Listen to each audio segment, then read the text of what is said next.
Ang gibuhat ni Jesus human siya nabanhaw, nagpakita siya pagbalik sa iyang mga tinunan.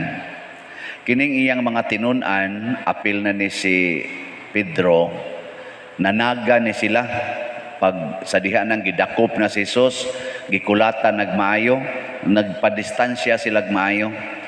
Nya special gyud ni si San Pedro kay doon na maging siya encounter sa mga tao, nya iyag yung gilimod si Jesus. Iya bang gipanghimakak na dili siya kaila ni Jesus.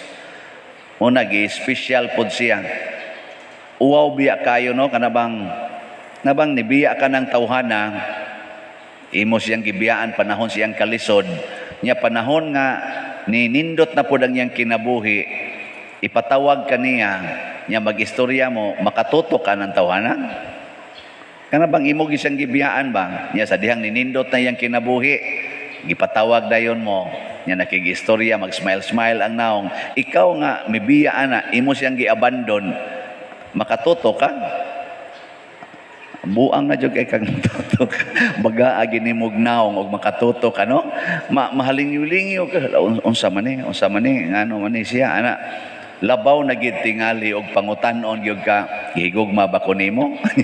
Imo siyang gibiyaan, gipanghimakak pag nimo. Ang sakay batios bana no nga adto siya siyang kabit ba niya ang asawa igor gyud mototok with smile. Gikan siya siyang kabit ba. Nya ingnan dayon, dong gihigugma gyud ko nimo. Ana, ingat ang hilom dia si pangutan na ana. Murag iagig kasuko tungod kay ang asawa o ang bana kuan man label man nimo og kaning sana dignidad or gahom mo na masinghagan nimo hilom dia seeking kuan dia. Pero kung ang mopatawag nimo usa ka hari unya buutan kay siyang niduol nimo nya imo siyang gi salikway di ka kaakog singhag mo na ang imong bation kauwaw ba magduko-duko kasi imong naong di man imo madag singhag hari ko na labaw na gyud og Ginoo na di madag singhag oy. May man to mga anak mangutanas imong apan ginikanan kami kabhilom dia. Pero bitaw kuno atong ginikanan ba nga common man ano sa mga ginikanan sa di pa sila makasal tinukhangay naman sila. Nya ang anak dito sa ilang religion classes istoryahan tingito silang maestra nga giapil ba ang kaning topic ba purity nga sala gid nang mag-premarital sex. Sala ba? Nya mo na nagiingnan ang mga bata dili gud kayo mga 9 years old inana. Giingnan sila nga sayon ra kayo ilhon nga kana ganing ang inyong ginikanan nakasala sa wap-amo imablos. Iphalang pila ka buwan gikas-kasal nila sa pagkataos kamagwangan. Yung natimingan man nga ang kamagwangan niyang anak mo'y nitambong dito. So usa kuno kabuntagan naligo siya ba do banyo gituktok kuno siya anak ga-compute siguro to siya ba nya pagkakibaw niya nga na short og mga 3 months gituktok siya tuktok so gayo ngano ka di anak siya ma nakasa demos daddy paghimon yun ako siya ngano man siya nga ngano man lagi nga wa malagi kaabot og 9 months na taon na malagi ko gikas ninyong kasal siya atuas daddy nimo ay pagsamok-samok dia. Galibog ko na siya kung saan niya pagsulti ay amo na si Pedro kay nakasaha man gi-confront ni Jesus nagkabuang si Pedro hangtod yun na nihilak si Pedro og niingon siya nahibaw gyud ka Lord nga gihigugma ti ka. Ang tumong ni Kristo niini sa akong tan-aw mga igsoon iya bang gipa-mature ba iyang gipatubo kining gugma nga Dios nun. Kay usahay gud igo ra ta mingon nahigugma ko sa Ginoo. Bisa karon pangutan-on ta mo, nahigugma mo sa Ginoo. Nahigugma mo sa Ginoo? Nahigugma gyud mo siguro? Kasi balik-balik oy. Ngano? Kinahanglang ipa-mature na to. Motos Pedro ningon siya nahibaw ko nga nahibaw kas tanan. So si Pedro karon wala na siya mag-refer sa iyang baba nga motubag nahigugma. Pag ikatulo lahi na tong tubaga.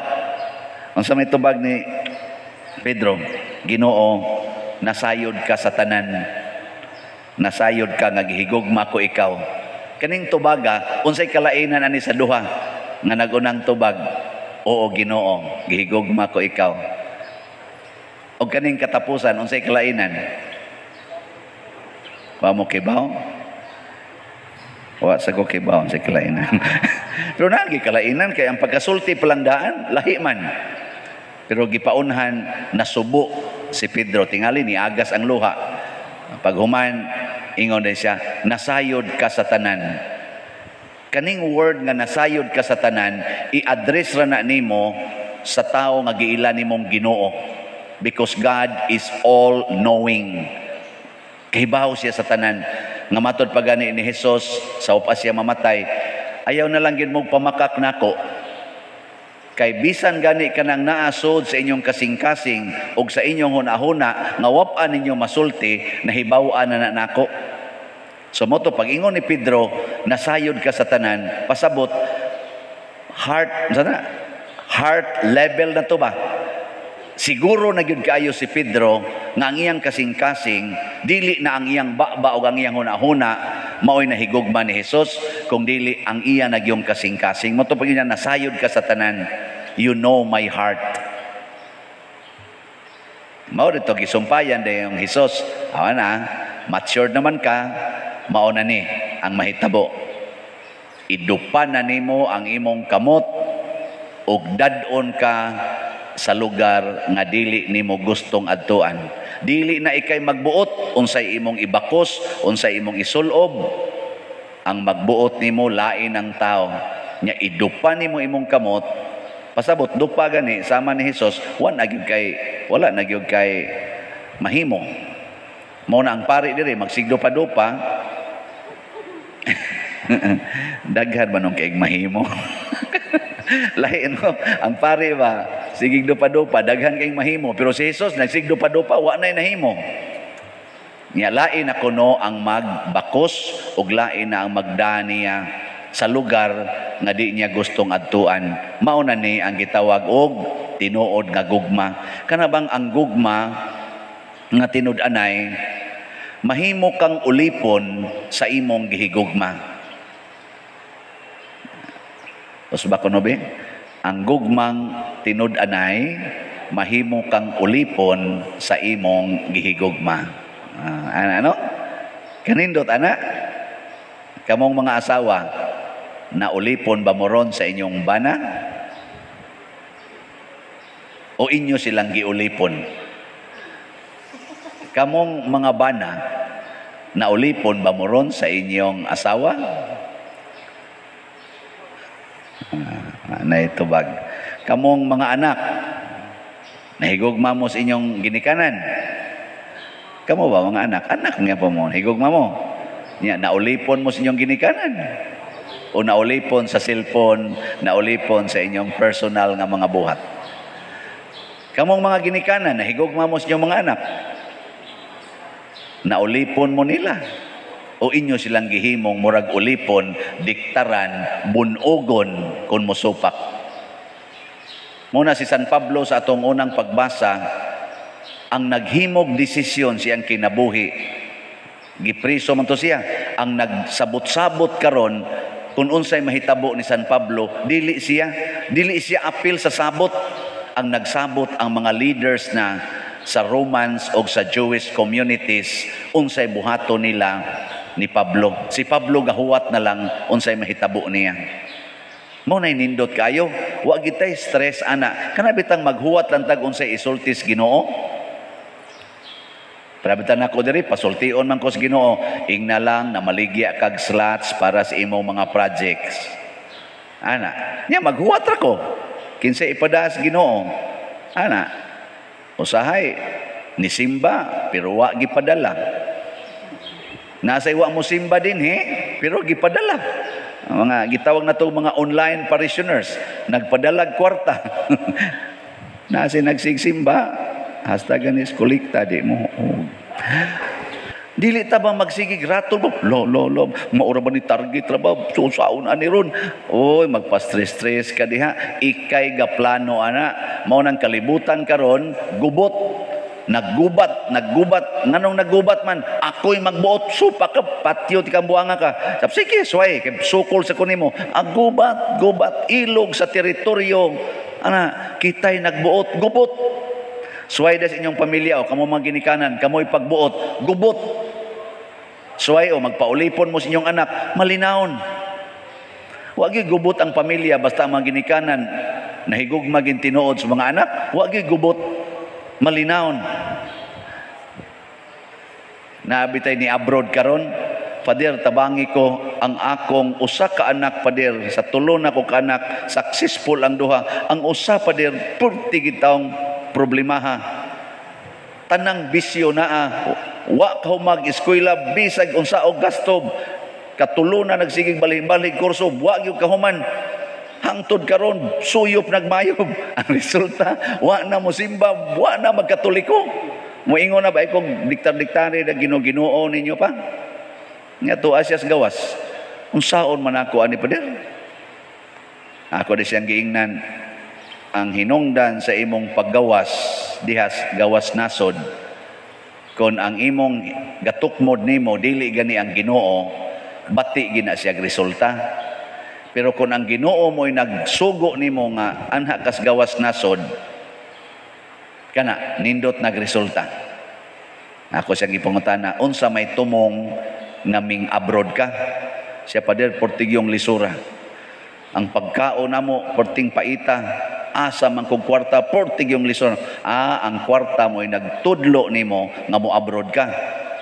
Nya kay ang kwarta may nagtudlo nimo nga mo abroad ka, ang kwarta mo imong gisugo pag-atiman sa imong pamilya. Karon naa na sila'y masuyop, naa na sila'y masuroy-suroy, naa na sila'y malakwatsa, naa na sila'y masugal, naa na sila'y ikadit-dit sa ilang uyab ngadto siging premarital sex kay kumpleto na mas kwarta. Mao man ay gasugo nimo didto. Nya kay ang kwarta dili man makahatag og nindot nga pagtulunan sa tao. Naaman say nang abroad, nang ila sa mga pamilya nindot sa gayo. Ngano man gisugo sa Ginoo. Unsa may timailhan nga gisugo kas Ginoo nga mo abroad ka? Ibaw mo unsa? Wa pang-abroad sa mo. unsay timailhan nga gisugo ka nga moadto sa abroad? Parihan ni Abraham. Si Abraham giingnan, biyae kining imong nasod. Tu ako'y yuta nga gisaad nimo. Ang Ginoo mo'y nagbuot, nibiya si Abraham, 75 years old as Abraham, ni abroad siya. O niabot siya sa yuta nga gisaad. Unsaon na to pagkahibaw nga kadto mo'y yuta nga gisaad? Gidala ni Abraham ang tanan niyang pamilya, apil ng iyang mga kahayupan. Pasabot, mo abroad gani ka, ikuyog ang imong pamilya. Aron ang imong anak, asawa, bana, kuyog mo. Kamoy mo abroad. Dili kay ikaw ra. Aron imo silang buhion. Peligro kay na. Sa atong survey karon, 90% nagkalisod yun in town. Ang relasyon, kwarta okay kayo. Kwarta di man na ma-question yun. Basta mo abroad ka, labi nagnato nga nasod, okay, magiging ng kwarta. Pero relasyon, moralidad, spirituality, kani bungkag ka ini. Kani, tagsara kayo na kayo-unite, relasyon, kana bang relationship ba? Nya, morality, o spirituality, bungkag gani, kasagaran gani karon nagkabuwag yun ang managtiayon, labi na ang usa abroad, nari, daghan kaayo ang casualties, bungkag ang pamilya. Ang tuas abroad, tuan na sa dito igi abroad. Ang dinhisan sa dinhisa nahibilin, naasad siya dinhi sige kangkuan, iring-iring. Muna ayaw pagbuot. Ang Ginoo gay magbuot mo nang aningos Kristo, inig katiguang na nimo, pasabot inig mature na sa imong gugma og pagtuo, din ka magbuot sa imong kaugalingon, ako nay magbuot. Mo nang niingon din siya dire, sige na, sunod nako. Di ba? Mo na atong tubag sa Salmo, unsa ti atong tubag sa Salmo? Ang Ginoo nagbutang sa iyang trono didto sa langit. Dad-o na kas Ginoo padong sa langit. Wa na gyud kay laing tumong, langit ra gyud. Di na kamo tumong nga haron mabuhi akong pamilya, di na ka gusto nga haron mi mas stable financially, aron makapalit kog bahay og yuta, aron ko unsa pa diha makakaon kog arang-arang. Wa na gina si mong nahona. Ang imo ra gyud nahona, langit. Langit ra gyud. Ug way sudan basta malangit. Way balay basta malangit. Way sakyanan basta malangit. Way kwarta basta makakolekta. Okay kayo. Di, basta lang malangit. O ana no? Mahuman niya mga projects din okay ra na. Og di sad mahuman, okay ra gyapon. Basta malangit. Humnon ginini mo nga kadako aning proyekto abot gani tingali nig labing minus maron ani kuwang na to mga 30 million. Labing minus lang na. Humnon ko ni so sa pila na lang ko kasimana din. O di madaoy. So Ginoo'y magbuot bahala na. Basi pa din na mo abot ipadas Ginoo. Pa din pila imong budgetan na dia. Morning niya mga 30 million. Sige, de chiki sugdi. Ana, pag deposit untol dayon. Sige na manindog na ta.